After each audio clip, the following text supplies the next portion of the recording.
La fin est proche. Nous sommes dans les temps de la fin. Nous sommes cette génération qui allons marquer l'histoire du monde.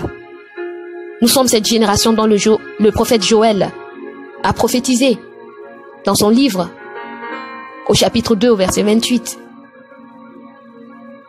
Les jeunes filles, les jeunes gens prophétiseront. Il y aura des visions, des songes. Même les plus jeunes, nous serons surpris de voir des choses étonnantes et émerveillantes. Dieu est en train de se saisir de toi et de plusieurs autres maintenant dans le monde qui vont se lever tous comme un seul homme. L'armée de Dieu. L'armée de Dieu. L'armée de Dieu. Selon le cœur de Dieu. Avec le message de Dieu. Avec le réma de Dieu. Avec le feu de Dieu. Oui. Avec la lumière de Dieu. Pour éclairer les nations. Et cette génération ne décevra pas Dieu au nom de Jésus. Cette génération de chantres ne décevra pas Dieu au nom de Jésus. Cette génération de serviteurs de Dieu ne le décevront pas au nom de Jésus. Cette génération d'apôtres ne décevront pas Dieu au nom de Jésus. Cette génération d'évangélistes ne décevront pas Dieu au nom de Jésus. Cette génération de prédicateurs, de pasteurs, d'enseignants de la parole, cette génération de prophètes ne penseront pas seulement à leur propre ventre, ne seront pas égoïstes, ne seront pas hypocrites et méchants. Cette génération placera l'intérêt de Dieu en premier. Cette génération fera la volonté de Dieu comme Dieu le veut. Cette génération recherchera d'abord le royaume de Dieu et sa justice. Cette génération sera d'abord préoccupée de dépeupler l'enfer au nom de Jésus. Cette génération se préoccupera de fonctionner dans l'amour, de marcher dans l'amour, puisqu'elle réalisera qu'elle est amour, créée à l'image et à la ressemblance de Dieu, ayant la capacité et l'habilité de Dieu, et la manifestera. Et le nom de Dieu sera glorifié. La nation tout entière attend la manifestation des fils de Dieu. La nation entière, le monde entier attend ta manifestation, bien-aimé. Lève-toi, brille. Lumière, lève-toi, éclaire. Lève-toi, brille, montre le chemin. Sois le leader, sois le guide.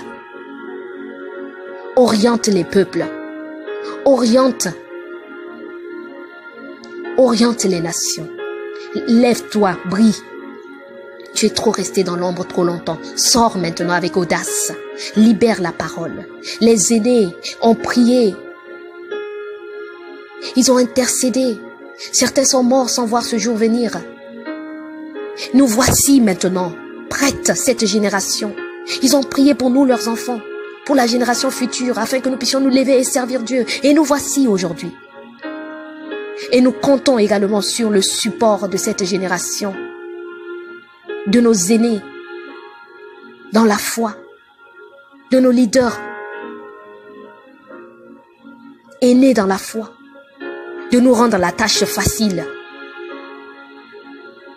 de nous laisser faire ce que Dieu veut faire à travers nous, selon qu'ils ont voulu que Dieu les exauce, au lieu de nous mettre les bâtons dans les roues, au lieu de nous stopper, de nous limiter, au lieu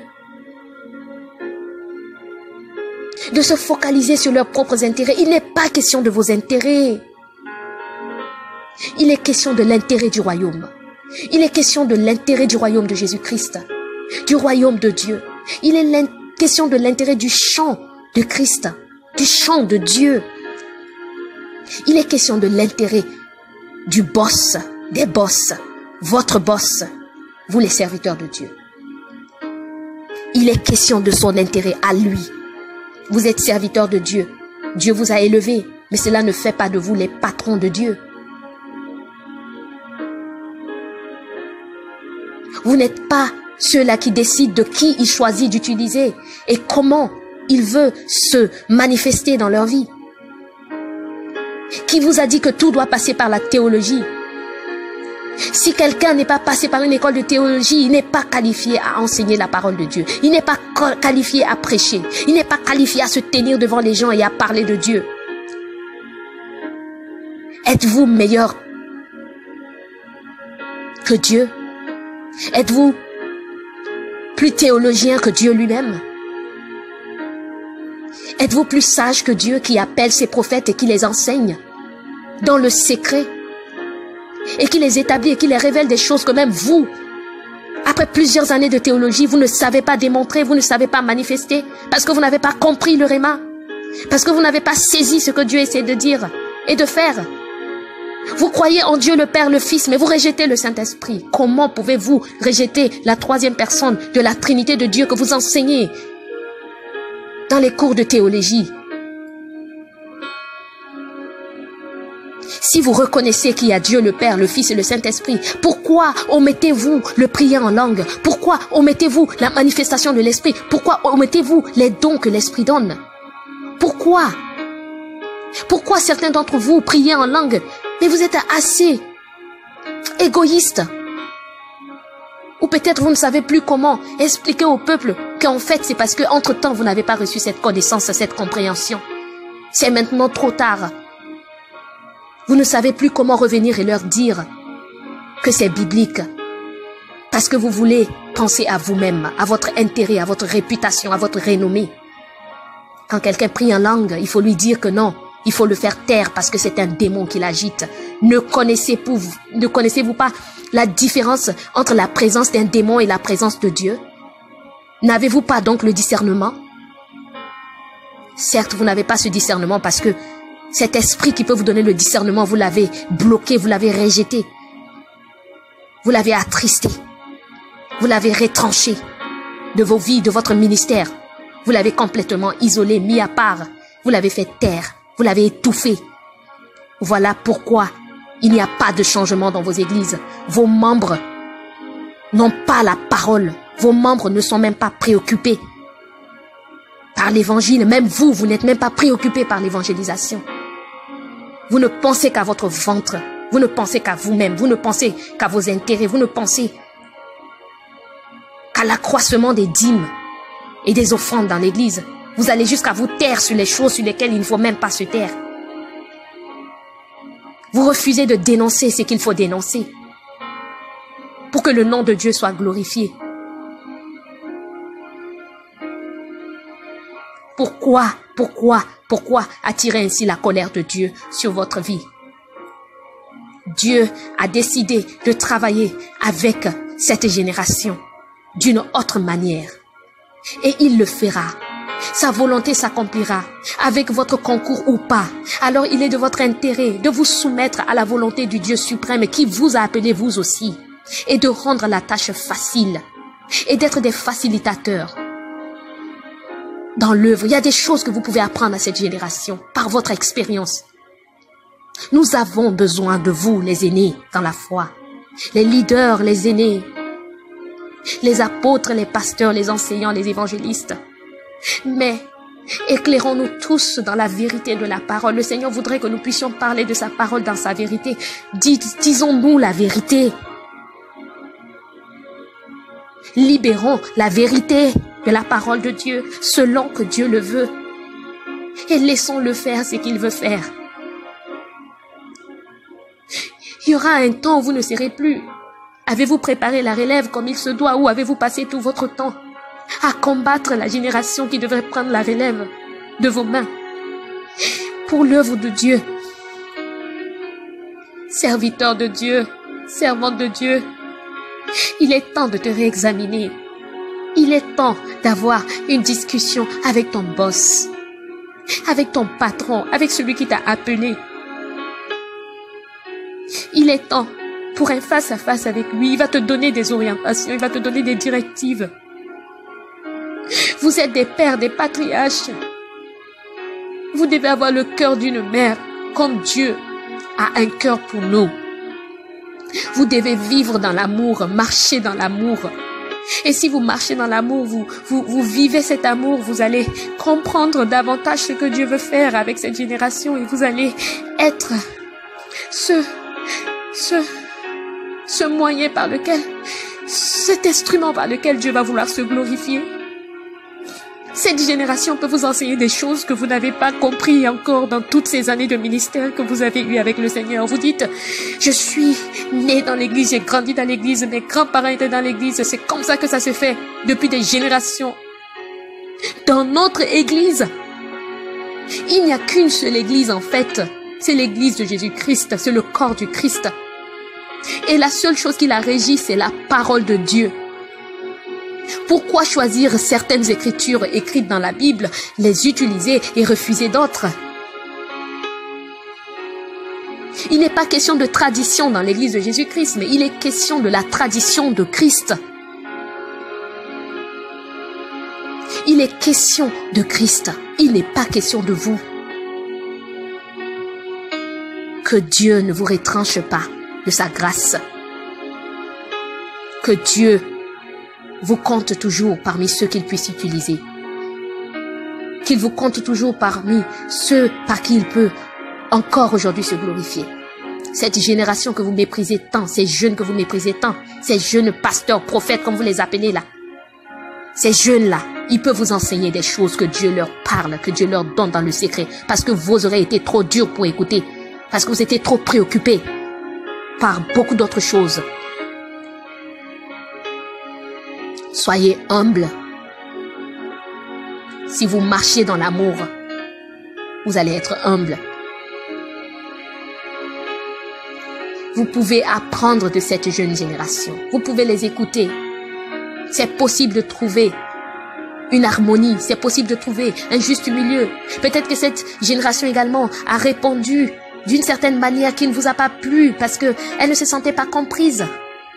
Elle se sentait découragée et déçue venant de vous. Parce que c'est vous qui l'avez formé. C'est vous qui l'avez bâti. C'est vous qui avez placé des fondements. Et le Seigneur est venu compléter selon vos prières, selon le désir de vos cœurs, selon vos intercessions. Cette génération a simplement été confuse de voir que vous lui tournez le dos et que vous la combattez au contraire, au lieu de l'encourager. Je parle en connaissance de cause. Quand j'étais encore dans le monde, dans la débauche et dans cette vie qui ne glorifiait pas Dieu, beaucoup priaient pour moi. Et dès que j'ai commencé à servir Dieu, ces mêmes personnes ont commencé à douter de l'œuvre de Dieu dans ma vie. Ont commencé à douter que c'est Dieu qui est en train de se servir de moi. Parce que Dieu avait agi trop vite. Mais si moi je m'étais disposée et que j'ai laissé Dieu faire dans ma vie en 1 an ce qu'il fait avec d'autres en 10 ans, en quoi est-ce que ça dérangerait? Le plus important, c'est le résultat. Le plus important, c'est que ça rend gloire à Dieu et que ça bénit. Le plus important, c'est que Dieu est glorifié. Et c'est ce que nous devons encourager. Encourager les bien-aimés à regarder de l'avant au lieu de toujours regarder dans leur passé. Au lieu de toujours vouloir les étouffer, les oppresser, les opprimer. C'est pas ce à quoi Dieu nous a appelés. Marchons dans l'amour. Soyons des ouvriers avec Dieu. Ne soyons pas des ennemis dans l'œuvre de Dieu. Ne soyons pas des anti-ouvriers dans l'œuvre de Dieu. Donnons-nous tous la main dans l'unité. Donnons-nous la main dans l'unité. Le corps du Christ doit être uni. L'ancienne génération et la nouvelle génération doivent se mettre ensemble, œuvrer ensemble, faire face ensemble à la mission que notre boss commun, notre patron commun nous a donnée. Et ensemble, nous allons glorifier le nom de Dieu, sans division, sans colère, sans rancune, sans hypocrisie, parce que Dieu en a horreur. Dieu en a horreur. Il est saint. Et il a fait de nous des saints. Nous avons sa nature, sa capacité, son habilité. Nous pouvons régler nos différends à la lumière de sa parole et fonctionner ensemble. Arrêtons de regarder aux apparences. Arrêtons de regarder aux choses inutiles qui nous perdent le temps pour rien, des discussions futiles, des débats théologiques, de théories.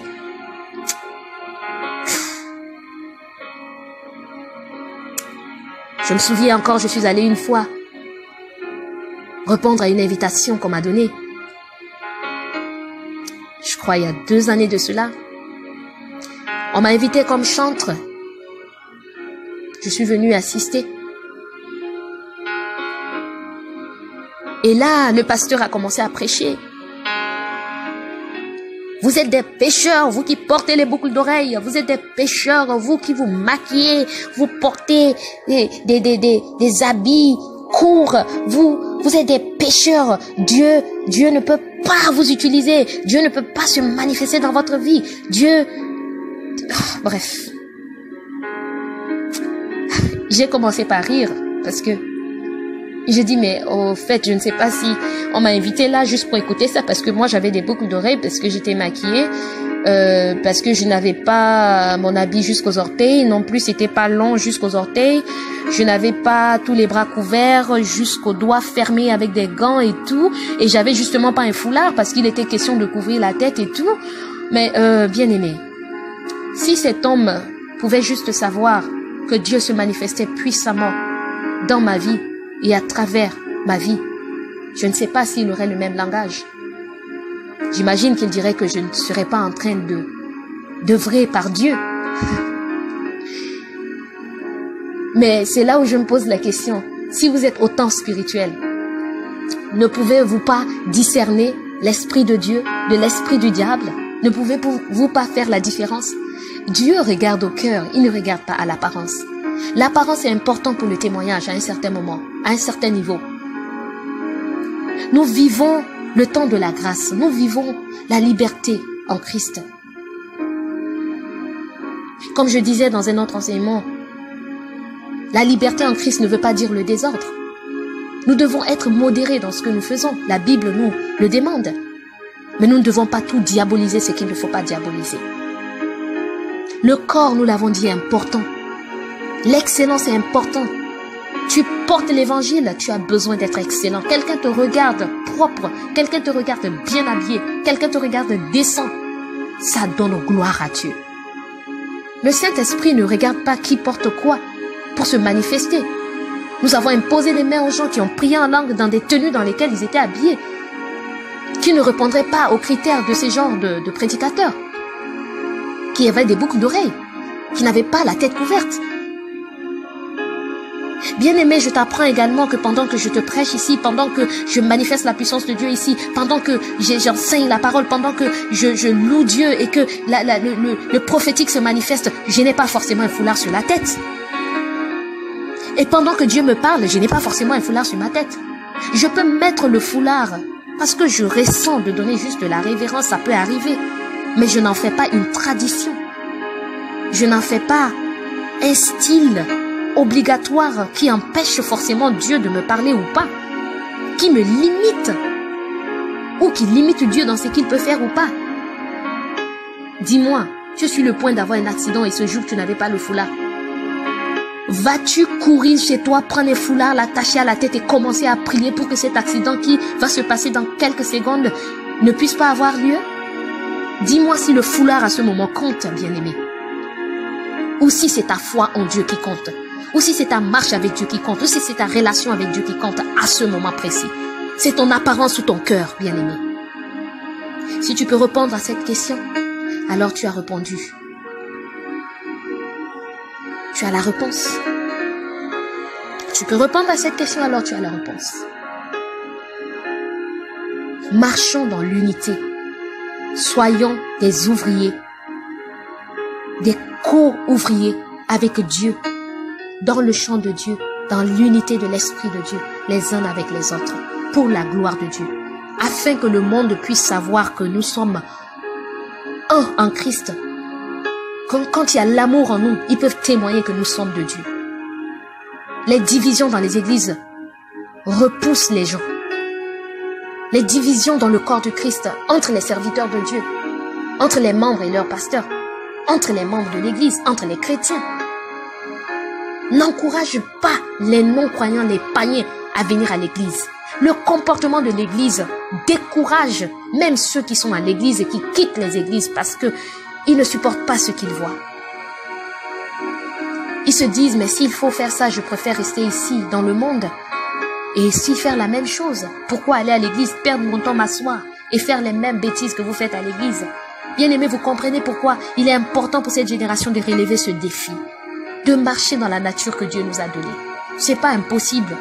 C'est question de discipline, c'est question d'amour pour Dieu. Et c'est question de volonté. Par son esprit, par sa capacité qui est disponible, nous pouvons vivre cette unité, nous pouvons marcher cette vie que Dieu nous a déjà donnée. Nous pouvons manifester cette nature qui est en nous, chacun d'entre nous. Et Dieu nous aide. Et Dieu nous aide. C'est parce qu'il nous aide qu'il nous donne sa parole. C'est parce qu'il nous aide qu'il nous révèle ces choses. C'est parce qu'il nous aide déjà qu'il voudrait que nous puissions en prendre conscience. Dieu a déjà fait sa part. Il est maintenant à ton tour d'accepter ce qu'il vient de te dire humblement. Pas parce que c'est moi qui l'ai dit.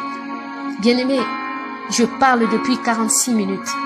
Je n'ai absolument pas prévu dire ce que je suis en train de dire. C'est vrai que j'ai noté quelques écritures pour m'orienter dans le grand thème qui est ouvrier et qu'ouvrier avec Dieu dans l'œuvre. Mais je n'ai pas prévu dire toutes ces choses. Et même quand je veux m'arrêter, je n'arrive pas à m'arrêter. Parce que c'est pas moi qui te le dis. C'est l'Esprit de Dieu qui te communique quelque chose et qui voudrait attirer ton attention sur quelque chose parce que l'heure est proche. Le temps est arrivé. Le Fils de l'homme revient. Le Fils de Dieu revient dans sa gloire. Et il voudrait trouver une église propre, une église prête. Une église selon son cœur. Une église des adorateurs et des vrais qui l'adorent en esprit et en vérité. En unité d'esprit, unis comme un seul corps et dans l'amour. Dans son amour.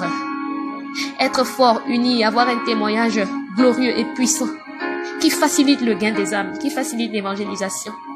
Nous gagnons des âmes, nous les emmenons à l'église. Mais les leaders des églises détruisent les membres. Les leaders d'église commettent des offenses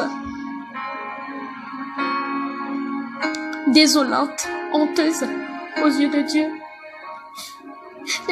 Les leaders, ceux qui sont supposés montrer le chemin à ces âmes que nous amenons à l'église, sont ceux-là qui les détruisent à cause de la chair. On amène une belle sœur à l'église, elle est belle, le leader il est déjà content parce qu'il vient de trouver quelqu'un avec qui il va se souiller, quelqu'un qu'il va détruire. Mais toi, tu es peut-être fort dans ta foi, mais cette âme, cette jeune âme, oh bien-aimé, cette jeune âme, qui à peine vient d'accepter Jésus, qui est content dans sa foi, que Dieu vient d'amener dans son royaume par Jésus-Christ, par le sacrifice de Jésus-Christ. Oh mon Dieu, bien-aimé, qu'est-ce que tu fais? Le sang de Jésus a coulé pour cette âme, pour sauver cette âme, pour lui donner la vie éternelle. Tu as œuvré avec ton frère et ta soeur pour que cette âme arrive à être enseignée, et c'est là que tu la détruis. Tu confonds cette âme. Tu bouleverses sa compréhension. Oh. Église de Jésus-Christ, le cœur du Seigneur saigne. Le Père ne voudrait plus que ceci se répète dans cette génération.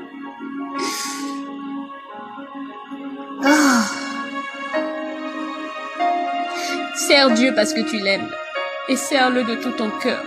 Aime le Seigneur, ton Dieu, de tout ton cœur, de toute ton âme, de toute ta force, de toute ta pensée. Aime ton prochain comme toi-même. Marche dans l'amour, parce que si tu marches dans l'amour, tu ne feras jamais ce que tu es en train de faire. Parce que tu vas vraiment craindre Dieu et tu vas prendre les choses au sérieux. Nous avons tous commis des erreurs, mais il est temps d'arranger ces erreurs. Nous avons tous commis des erreurs. Chacun à son niveau, mais il est temps de les rectifier. Les temps d'ignorance nous seront pardonnés. Mais nous sommes maintenant dans la connaissance, dans la lumière. Et il n'y a pas d'excuse, bien-aimé.